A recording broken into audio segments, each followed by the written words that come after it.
Oya, Tsukuya Nare. This is HK7335 coming at you with another video. This time we're going to slice the Berserker Helmet, but we're going to do it for a smaller printer, like say an Ender 3. As you know, you can't print a full-size helmet on a build plate that's smaller than 300 millimeters.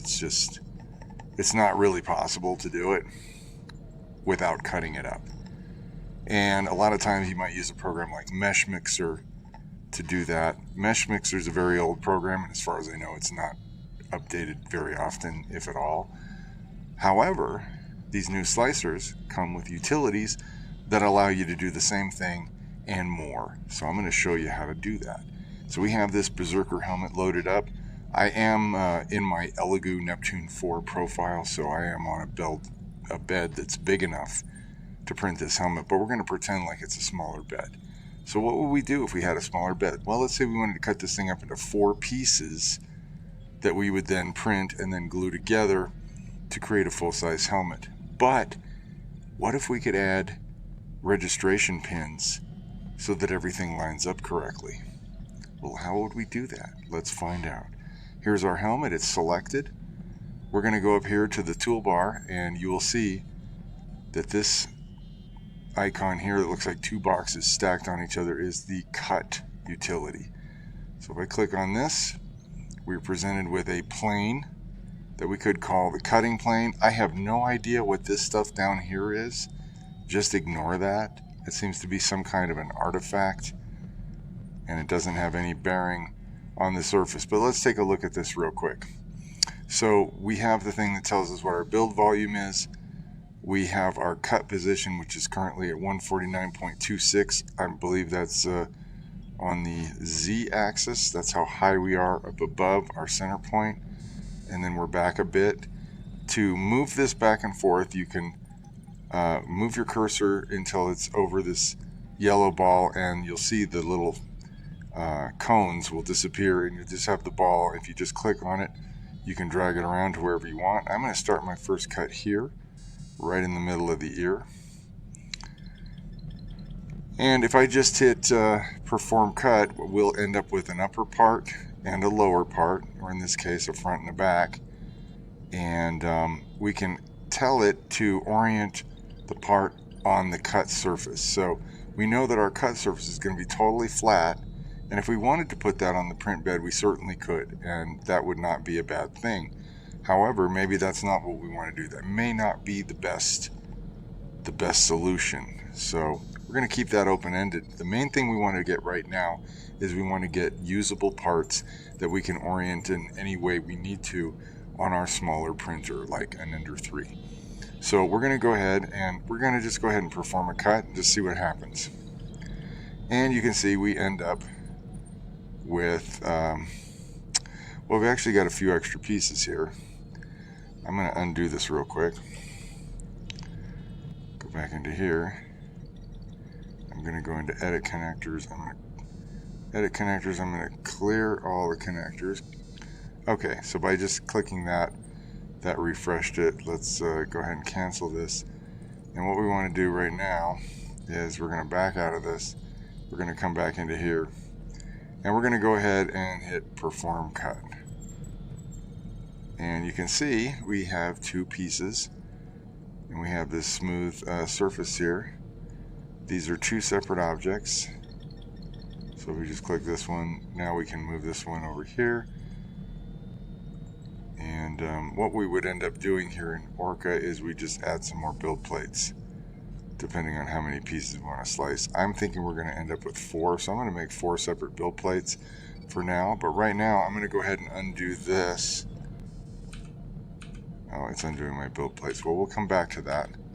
Let's just put this thing back together, because what we want to be able to do now is we want to create some registration pins. So how do we do that? So again, with the model selected, we're going to hit the cut utility. We've already got our first cut positioned where we want it. So we're going to go here to add connectors. When we click on that, you'll see that this panel comes up, and you have a few selections that you can make. You can do a plug style connector, you can do a dowel style connector, and you can do a snap. I'll leave you to play around with these and see what they do, but the basic functionality should be the same depending on which one you choose. What will differ is the result you get. So let's go ahead and just keep this on plug. We'll leave it on prism, and we'll take the shape as a hexagon.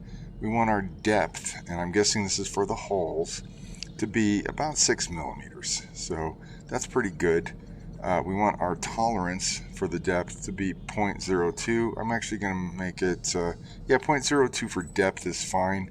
Our size is going to be about 3.5 millimeters, so we'll go 3.5 millimeters, and I want my tolerance to be 0.26. I like to go not quite 0.3, but one layer height and a half. In terms of tolerance. That's just my preference. You can, obviously use whatever you see fit. Okay, so we're not done yet though, because this is kind of similar to supports in that once you have your settings, you have to click and tell it where you want to put the connectors. So I'm going to put one down here, so I'm going to click right here, and you can see it dropped a little thing right down there, and I'm going to put another one right here, and then I think I'll put one right here. And let's see. And to move this around, I'm holding my middle mouse button down and I can pan around. If I want to rotate, then I just use left click and I can rotate. I don't need to do that right now though. I'm going to go ahead and put a connector there and a connector here. And we'll put one here and here and here. Okay, so we're going to go ahead and notice that you have some functions. Like if you wanted to move one of these, you could just basically drag it. So let's say we wanted to move this one over here. We're going to highlight it till it turns green, and then we can just slide it where we want it. So I want to just keep it where it is, but that's how you could move it. You just basically hover over it until it turns green, and then left click and drag it around where you want it to go. You can also remove connectors.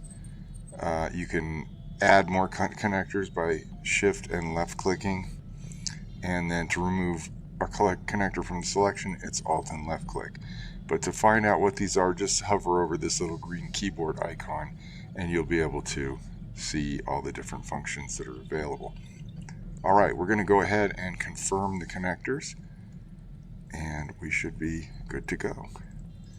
So we're going to go ahead, make sure you're not touching the plane if you want to rotate your view.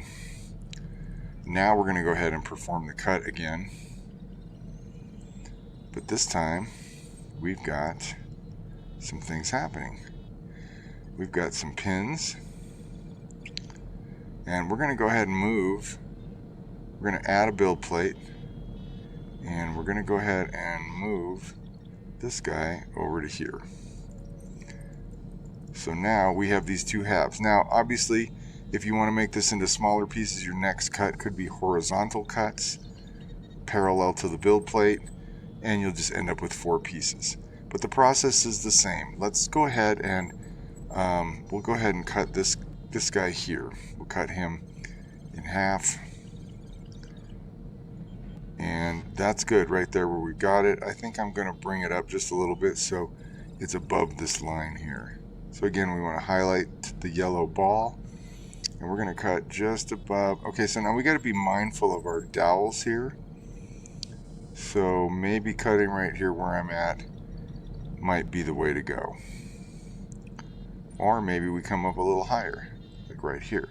Yeah, this actually looks pretty good right here. So we're going to add some connectors because we want to be able to connect this together. So we're going to keep our settings where they were. Everything looks good, so we're going to add a connector here, and we're going to add 1, 2, 3, 4, and 5. Now these connectors may be a little bit longer than they need to be. This would be something that you would experiment with. I don't generally have to do this because I have a big enough printer to print a full-size helmet. However, if I was printing something like a jetpack, then I would definitely want to do this. So let's go ahead and confirm our connectors, and we're looking good, and we are back in the main view, Now, for some reason, the top of the helmet has disappeared. This seems to be a rendering error that may be peculiar to my computer. So I'm going to just back out by clicking the move icon, and then we'll go right back into cut. And you can see everything is as we left it. So I'm going to say perform cut. And now I have 2 more pieces. And see, as you notice, on this piece we actually have holes. And over here we have pins. So I'm going to take this piece and we're going to move this to a new bed because we'll print it separately, which is what I'm assuming someone with a small printer would be printing all of these pieces one at a time. I'm going to rotate this so that we can support it and get everything a little better. Actually, you know what? I think I'm going to go ahead and print on the flat surface. So we're going to go lay on face. We're going to print it just like that just to see what we get. So let's go ahead and slice this plate, because what's nice about this is we'll get an opportunity to see what the dowel pin looks like and also what the hole looks like. We're going to go ahead and add some supports to this because I think we need to have them. We're definitely going to need them on these dowel pins, I think, if it's going to let us do it. Oh yeah, here we go. So yeah, we'll use the fill and we'll go ahead and put some supports here and here, and everything else looks good. I do not think we need supports up in here, but if you want to put them, let's just go ahead and put them. Why not? And everything else looks good. Okay, it does look like we got a little bit of a hole right here, and that's probably because our depth is too much. We probably didn't need as much, but this is just a demonstration, so that's just something to keep an eye out for. Make sure you're not poking holes in your model. Now, this is something you could fix in post-processing, so it's not a huge deal, but we're going to go ahead and slice this plate anyway and see what we get. And it's just about done. And there we are. So let's see what this looks like.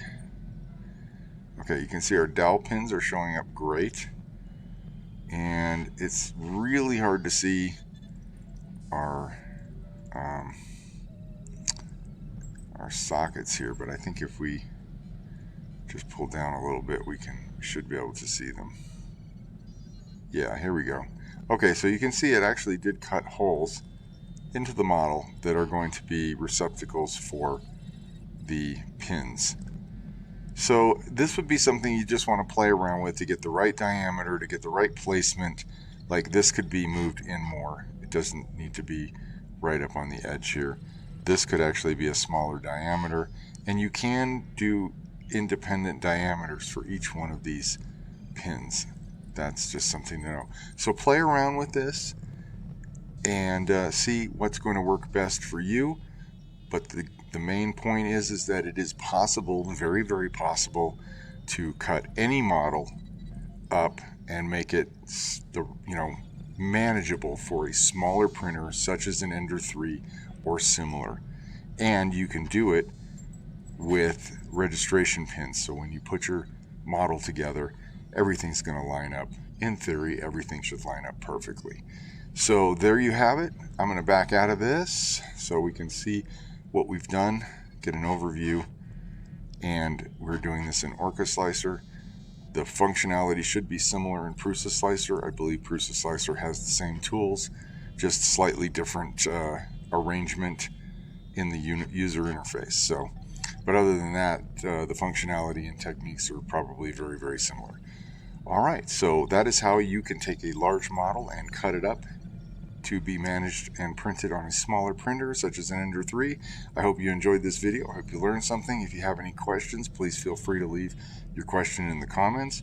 And otherwise, I will see you in the next video. Until then, this is HK7335 saying au revoir.